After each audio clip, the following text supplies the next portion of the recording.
During the day I'm at work, 9 till 5. The office is fairly small. I like my job, but you know, Call of Duty is definitely #1. My name's Morgan Ashurst, I'm 19 years old. I'm still #1 in Europe for a female gamer on Call of Duty. I'm still waiting to be knocked off my pedestal. So I do 9 till 5 at work, and then when I come home I can be playing from, say, 5:30 to about 10:30, 11. On the weekend it can be 10 hours a day. If you're that determined to do well, you're going to put the time in. I have heard something about it which surprised me. When you find out how good she is at doing it, it just seems quite surprising that you're sat with somebody every day who's doing something completely different or unknown at night and is doing it really, really well. So I got into Call of Duty from my dad. So I used to watch him play the campaigns quite a lot and it seemed quite cool. And then I started taking over a little bit when he wasn't on it, whenever I could, and really got into it.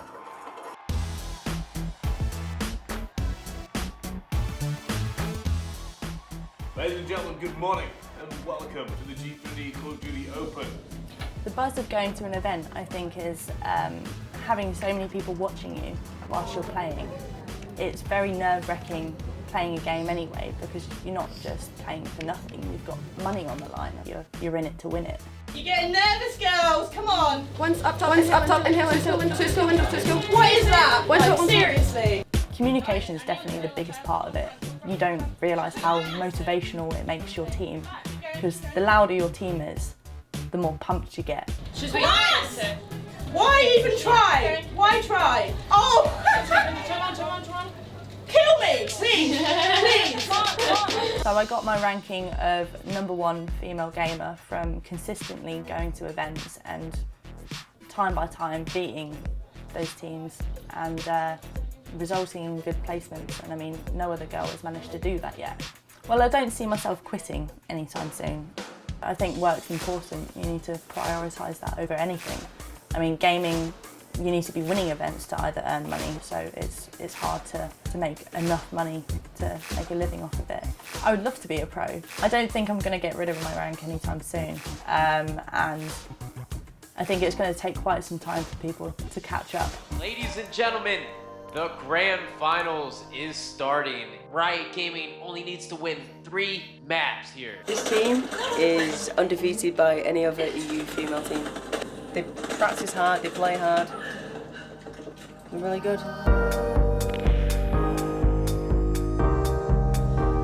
There are a lot of girl teams out there. Some are good, some aren't good. We kind of wanted to show other people that you can do it and you can be professional about it and you can get the support out there. And I think, well, I'm going to say I know, we have achieved that. We met through an all-female clan. And then we started talking, and then we just didn't stop talking, and it's like I've cloned myself. Yeah, we are pretty similar. Yeah. I'm not great at Call of Duty, and I'm more of a people person. I prefer to manage people, and I really started to get into the business side of esports. I could see a lot of potential there, and a gap in the market for like a female, a manager type person. Whenever they're not working or socialising, then they practice. So. Pretty much all the time.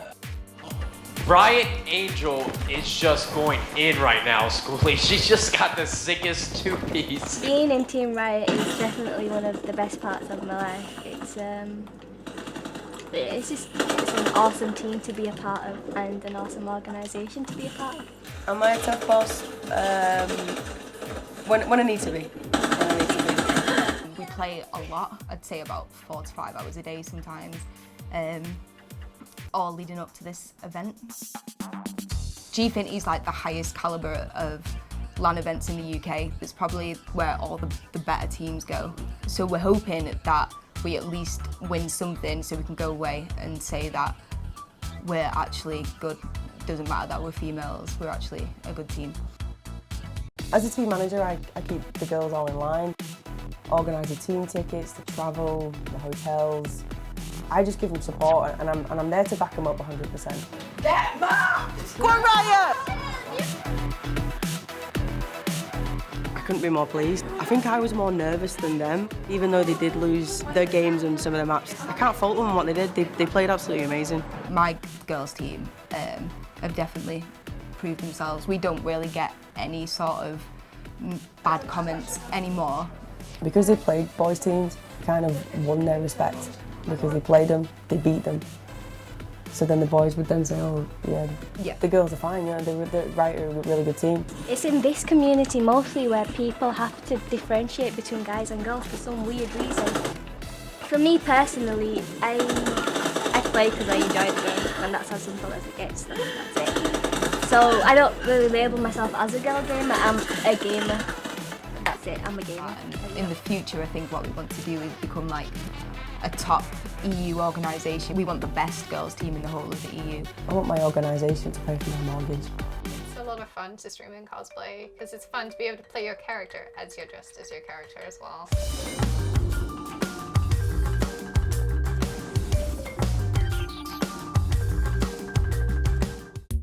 Cosplay is dressing up like a character. It used to be more specific to sort of anime and manga stuff, but it ended up becoming way more broad. Like basically, as long as you're dressing up like a character, it's pretty much cosplay. I stream on Twitch every other day, or at least I try to aim to do it that often. I mostly play League of Legends, which is what I'm going to be playing right now. On Facebook, which is where the majority of my following comes from, I think it's about 270,000 followers, and Twitter is 20,000 or so.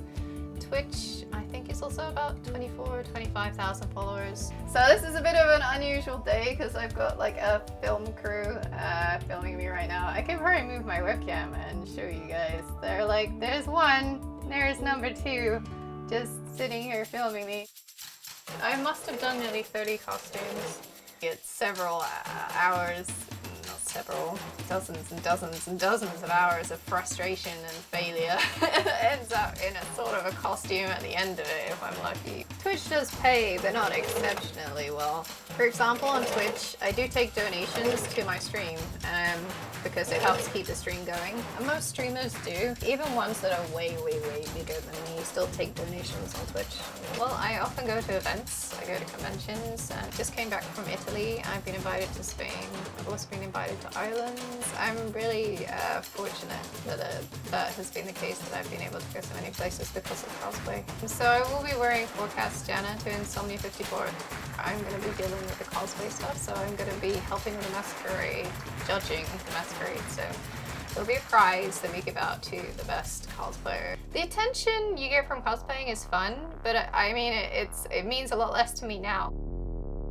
People have gone from being really polite and nice when they ask for a photo to being quite rude and a lot of people all at once, and it can be a bit overwhelming. You do get some negative attention, either from people being creepy and inappropriate, especially if you're wearing sort of maybe slightly sexy costume or something.